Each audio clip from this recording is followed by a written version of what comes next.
নমস্কার, আপনারা দেখছেন শান্তন টিভি। আমি রয়েছি আপনাদের সাথে মীনাক্ষী। চোখ রাখছি এই মুহূর্তের প্রাইম নিউজে। বৃহস্পতিবার রাত আনুমানিক 12টা নাগাদ রাজ্য পুলিশের সদর কার্যালয়ের সংলগ্ন এলাকায় আচমকাই একটি বিস্ফোরণের ভয়াবহ শব্দ হয়। ডাক্তার বিশ্বজিৎ সূত্রধরের বাড়িতে হয় এই ভয়াবহ বিস্ফোরণ। এতে ডাক্তার বিশ্বজিৎ সূত্রধর এবং তাঁর সহধর্মিনী গুরুতর আহত হন। তারা ঘর থেকে ছিটকে গিয়ে পড়েন পার্শ্ববর্তী একটি বাড়িতে। গুরুতর আহত অবস্থায় দুজনের এই মুহূর্তে চিকিৎসা চলছে জিবি হাসপাতালে। এই ঘটনায় স্তব্ধ হয়ে পড়েছে গোটা এলাকা। শুক্রবার এই এলাকা পরিদর্শনে যান আগরতলা পুর নিগমের মেয়র তথা রামনগরের বিধায়ক দীপক মজুমদার। মেয়র জানিয়েছেন, তিনি তাঁর রামনগরের 4 নম্বর স্থিত বাসভবন থেকে এই বিকট শব্দ শুনতে পেয়েছেন। কিভাবে হলো এই বিস্ফোরণ তা এখনো বলা যাচ্ছে না। তবে রাজ্য সরকারের পূর্ত দপ্তর এবং পুলিশ প্রশাসনে তদন্ত করছে। এখানকার বেশ কয়েকটি ঘর বাড়ির দরজা ভেঙে গেছে, অনেকে সিলিং উড়ে গেছে।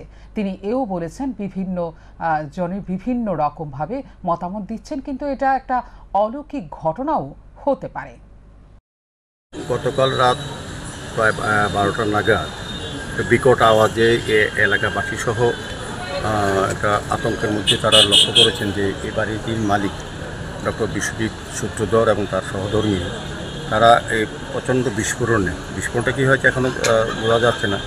তারা কিন্তু একদম জানলা ভেঙে ছিটকে পাশের বাড়ি তারা পড়ে গেছেন এবং তারা এখন গুরুতর আহত অবস্থায় জিবি হাসপাতালে তারা চিকিৎসাধীন আছেন।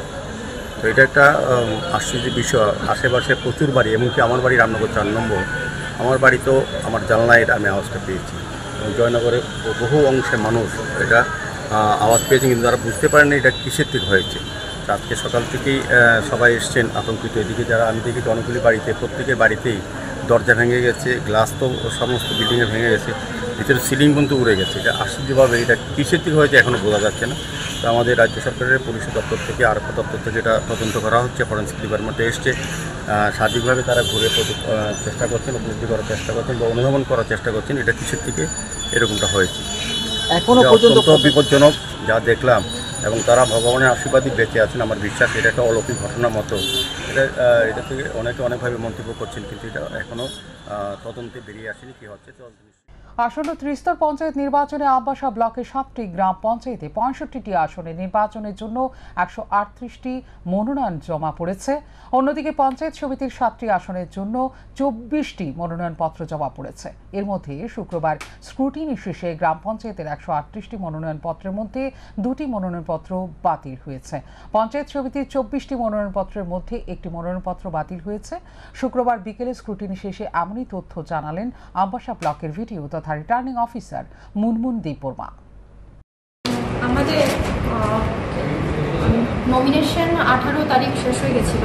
তো তার মধ্যে আমাদের টোটাল পঞ্চায়েত আছে 7টা, আর 7টা জিপির মধ্যে 65 সিটস আছে, আর পঞ্চায়েত সমিতির টোটাল সিট আছে আমার 9টা।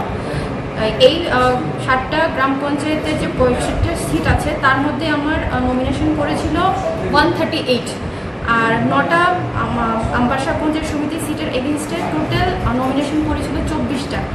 স্ক্রুটিনি হওয়ার পর দেখা গেছে যে 7টা গ্রাম পঞ্চায়েতের যে 65টা সিট আছে তার মধ্যে যে 138টা নমিনেশন করেছিল তার মধ্যে 2টো রিজেক্ট হয়েছে, আর 9টা সিটের এগেনস্টে 24টা নমিনেশন করেছিল, তার এগেনস্টে একটা আমরা রিজেক্ট করেছি আফটার দ্য স্ক্রুটিনি। তো এখন সর্বমোট আমরা যদি দেখি তাহলে আমাদের 138-এর মধ্যে আমাদের 2টো গেলে 136, অ্যান্ড 24টা নমিনেশন করেছিল, তো একটা রিজেক্ট হয়ে এবং 23 হয়ে যাচ্ছে। বিদ্যুৎ ও পানীয় জলের দাবিতে সড়ক অবরোধে নামল স্থানীয় এলাকাবাসী। ঘটনা ফটিকরায় থানার অন্তর্গত গঙ্গানগর জোনাল কার্যালয়ের সামনে। ফটিকরায় থানার অন্তর্গত গঙ্গানগর এলাকার বাসিন্দারা দীর্ঘদিন ধরে পানীয় জলের সংকটে ভুগছে। বিদ্যুৎ পরিষেবা থেকেও বঞ্চিত তারা। স্থানীয়দের অভিযোগ, পানীয় জলের সুবন্দোবস্ত নেই এখানে। ট্যাঙ্কের মাধ্যমে একদিন পানীয় জলের ব্যবস্থা করা হলেও আবার কবে পানীয় জল পাওয়া যাবে তা কেউই জানে না। একই অবস্থা বিদ্যুতের ক্ষেত্রেও। বিদ্যুৎ পরিষেবার জন্য সংশ্লিষ্ট কার্যালয়ে দুপুরে ফোন করলে তারা ফোন তোলে না, আর রাতের বেলায় ফোন করলে সুইচ অফ আসে। প্রতিনিয়ত পানীয় জল এবং বিদ্যুৎ পরিষেবা তাদের এই এলাকায় মুখ থুবড়ে পড়ছে, যার কারণে বাধ্য হয়ে শুক্রবার তারা গঙ্গানগর জোনাল অফিসের সামনে কোমারঘাট কমলপুর হয়ে আগরতলা যাওয়ার বিকল্প জাতীয় সড়কটি অবরোধ করে। আমরা কেউই পাশে পাইতাছি না। তারপরে জলের সমস্যা মানে প্রচন্ড ভাবে। এখানে একটা সাপ্লাই আছে যেটার জল খাইতে পারে না, আমরা কিনিয়া জল খাই। কারেন্ট এই যে সাপ্লাই কারেন্ট তো নাই, জল পাইতে তারপরে জল খাওয়ার উপযোগী নাই। রাজস্থান দিয়ে একটা জলের আছে, এটার জল খাওয়ার উপযোগ নাই। তারপরে আমরা এখানে মহেন্দ্র দেবনাথ পাড়া নামে একটা পাড়া আছে, যেটা আজকে 5 বছর যাবত জলের কোনো সুব্যবস্থা নাই, জল নাই। গাড়ি দিয়ে একদিন যদি জল দেয় 6 মাস আর কবে জল দিব এমন কোনো বিশ্বাস নাই। আমরা বৃষ্টি দিলে পরে 5-6 দিন জল দেওয়া বন্ধ। এখন আমরা এই যে করুন নাই যে নিরুপায় আমরা মানুষ, আমরা কোন দিকে যাইতাম, কিতা করতাম আমরা নিরুপায়। আর জল দেওয়া দিলে অল্প জল দিব, দিয়া আর তো জল নাই, আরো এদিকে লাগে সবকিছু মানছি আমরা, সবই তো জল পাইতাম। আমরা তো কোর্টের হয়তো সম্ভবত একটা আইনে আমি দেখছি সেদিনকে যে ইলেকট্রিকটা গণতান্ত্রিক অধিকার, ইলেকট্রিক আমরা সবের একটা অধিকার, কিন্তু এই অধিকার থেকে আমরা বঞ্চিত হইতাছি। তার মানে আমরা কি গঙ্গানগরবাসী জনগণ নাই কেন? আমরা কি কারেন্টের প্রয়োজন নাই? এই যে প্রচন্ড গরমের মধ্যে আমরা এই দুর্দশার মধ্যে আছি, তারপরে তো দেখেন কারেন্ট থাকুক আর না থাকুক বিল তো আমরা দিতেছি। বিল আপনার তারা যখন আমরা কাছে বিলের কাগজ নিয়ে আমরা তো বিল দিতেছি, তাহলে এখানে আমরা আজকে এই দুর্দশার মুখামুখি হইতাম। এখানে আমরা কি মানুষ না?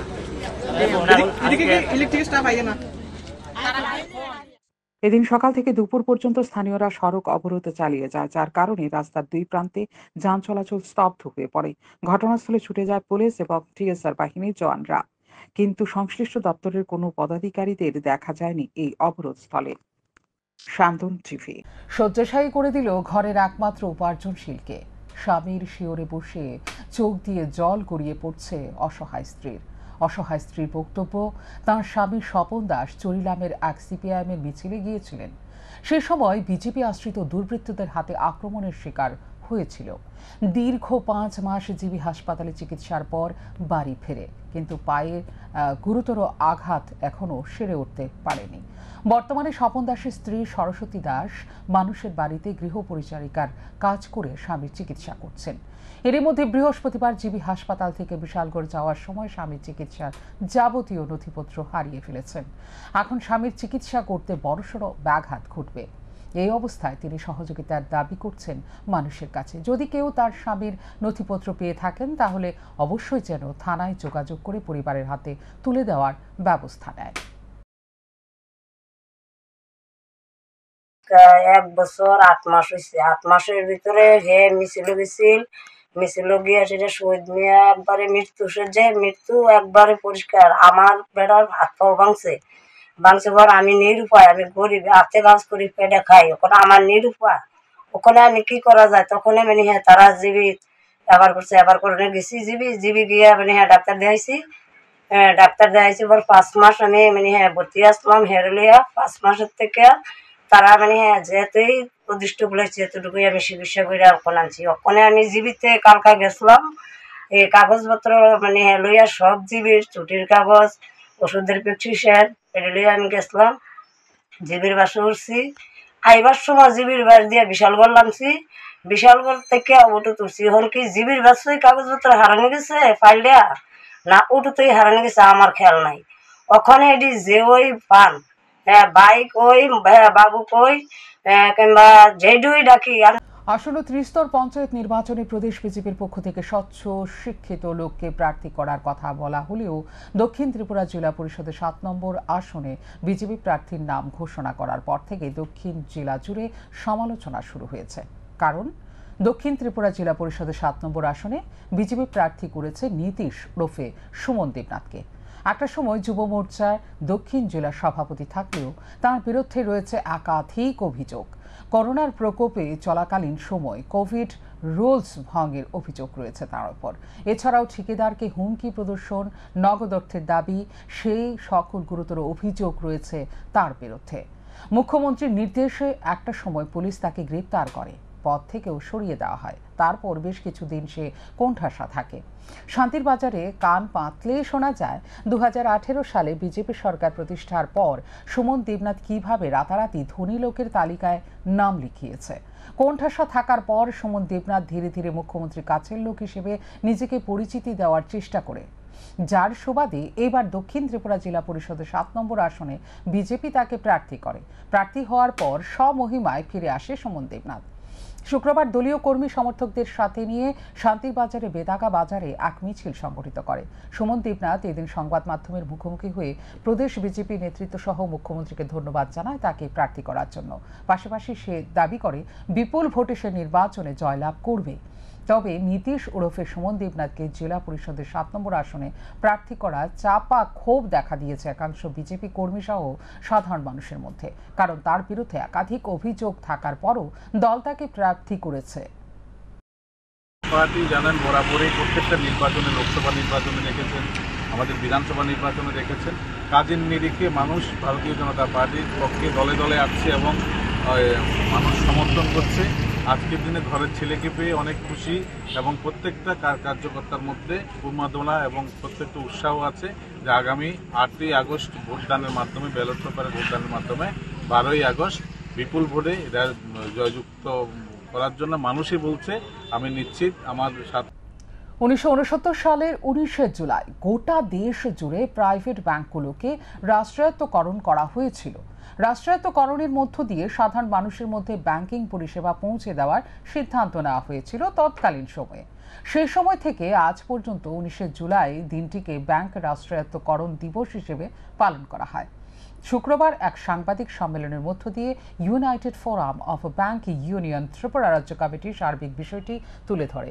এদিন এই দিনটি উদযাপন উপলক্ষে আগরতলা প্রেস ক্লাবে এক আলোচনা সভা অনুষ্ঠিত হয়। সাধারণ মানুষের কাছে ব্যাংকিং পরিষেবাকে আরও বেশি পরিমাণে পৌঁছে দেওয়া এবং ব্যাংক রাষ্ট্রায়ত্তকরণের বিষয়ে গুরুত্ব দেওয়া হয় আলোচনা সভায়।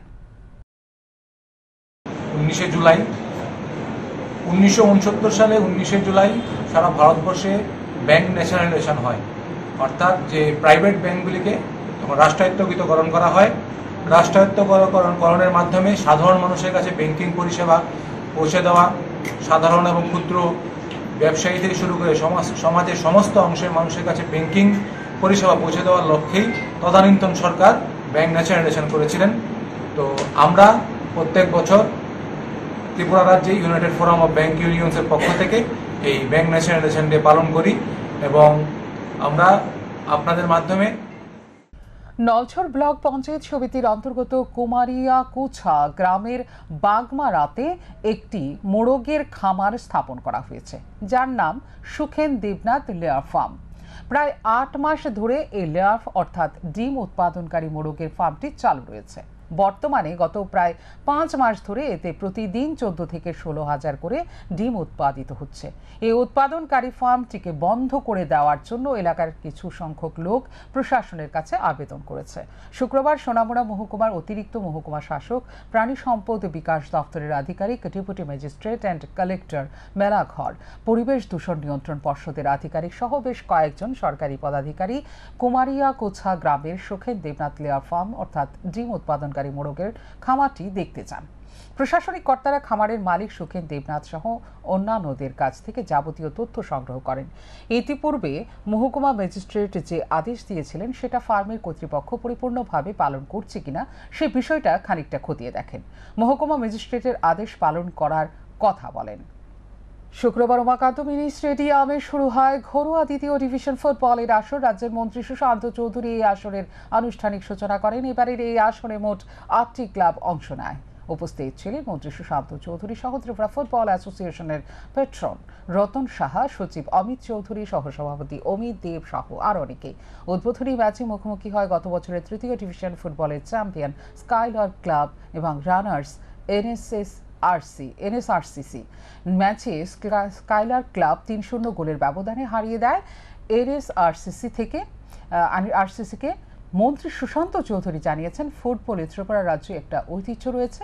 রাজ্যের মুখ্যমন্ত্রী নিজেও একজন খেলোয়াড়, যার কারণে রাজ্যে খেলাধুলার মানকে উন্নত করতে মুখ্যমন্ত্রী নিজেও বদ্ধপরিকর।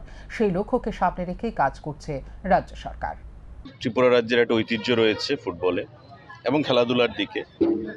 আমাদের মাননীয় মুখ্যমন্ত্রী নিজেও একজন প্লেয়ার এবং বরাবরই চান যে খেলাধুলার মানকে আরও ঊর্ধ্বে তুলে ধরার জন্য, এবং সেটাকে লক্ষ্য রেখে আমাদের সরকারও কাজ করছে।